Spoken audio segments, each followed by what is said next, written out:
Next, we need to use the controller that moves the wheel up and down, and the controller that lifts the car body to create a linked effect. This linked effect can be done very simply, or we can add some details to it.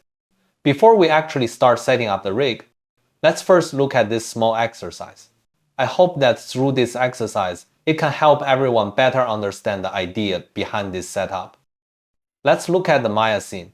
There is an orange cylinder here representing our wheel, and the blue model represents this side of the car body. If we want to link these two, what should the effect be? It's actually just selecting the controller, selecting this corresponding locator, and then moving them both together. This operation is also very easy in Maya. We can just connect its y-axis and the locator's y-axis directly. I've duplicated one here.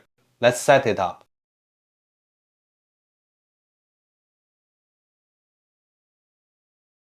Let's take a look. This way they have a linked effect. Now if we want to add details, what details can we add? Let's take a look. Even when the body doesn't move, the wheels still have some freedom of motion due to the suspension. Look, within this range, it doesn't actually hit the car body. Only when it exceeds this range will we need to lift the car body up. And the same idea applies downwards. When we move down past a certain distance, only then will it pull the car body down. So how do we set up this rig in Maya? Let's look at this step by step. First, let's look at the upward situation.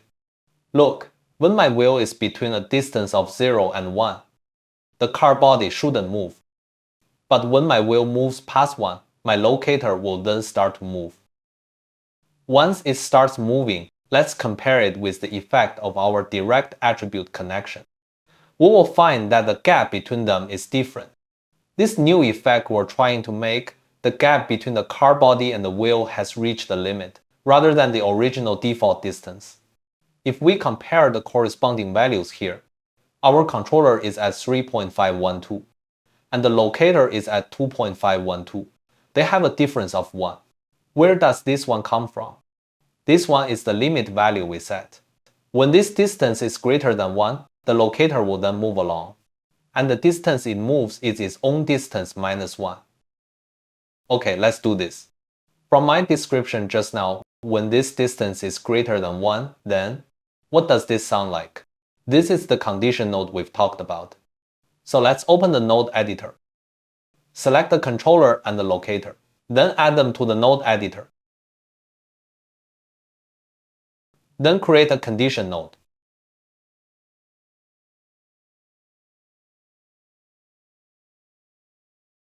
Call it wheel up.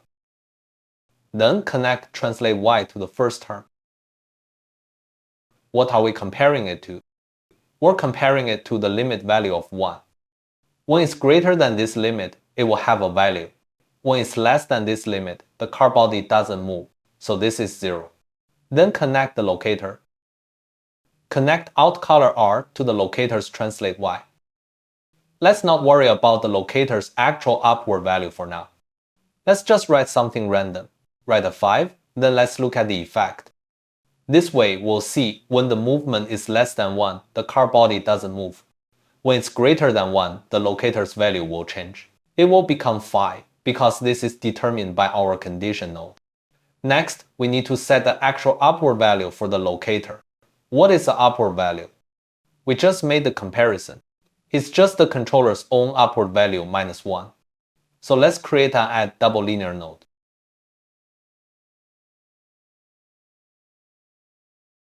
Then connect the controller's translate y. And for the other attribute, we'll write -1. Then let's connect this back to color if true R. This way, let's look at the effect again. When it exceeds this value, the car body will move along with it. Now, let's compare it with our previous direct connection effect. We'll see this effect has much more detail. But this isn't finished yet, because the downward situation isn't set. So how do we do the downward part? It's the same logic. Let's first break the connection between the condition node and the locator. Let's discuss the effect of moving down. Let's say we also move one unit. We set it to -1. When the movement exceeds -1, the controller and locator will move together. So what's the value here? For example, the controller is -3.957. The locator is -2.957. What's the difference? The difference is that 1 was added back, because the limit is -1. So minus -1 is the same as adding a +1. So let's do the same operation. I'll create another condition node. This is the condition node for the wheel moving down. This should be -1. Note the operation must be changed from greater than to less than, because only when it's less than -1 will it go beyond the limit and move further down. Then create an add double linear node. Connect the translate y. This will be a +1.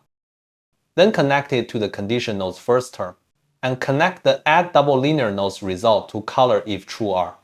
Okay, this final result will connect it to the locator's translate y. Then let's look at the downward movement. We'll see when it goes past -1, the wheel will pull the car body down with it. Let's compare. Of course, now the upward movement doesn't work, so we need to connect it back. How do we connect it? This is also very simple. We already have these two condition nodes. Let's analyze this. This is just a result of discussing multiple situations. When the value is greater than 1, we use color if true. What happens when it's less than 1? At this point, we can introduce the next condition node. We check if it's less than -1. If it is less than -1, then we use this condition node's color if true. If not, then we use its color if false. So what do? We take its out color R and connect it to the first condition node's color if false R. Then take the first condition node's out color R and connect it to the final locator's translate Y. Let's go over the logic. What is this logic? First, we check the translate Y value of the controller that moves the wheel up and down. It first checks the first condition node. The first condition node, we check if translate Y is greater than 1. If it's greater than 1, we get the corresponding value and assign it to the locator's translate Y. If it's not greater than 1, we read the color if false value. The color if false is connected to another condition node. So in this situation, we need to check the second condition node. The second condition node compares if the value is less than -1. If it's less than -1, then we get this value. If it's not less than -1, what does that mean?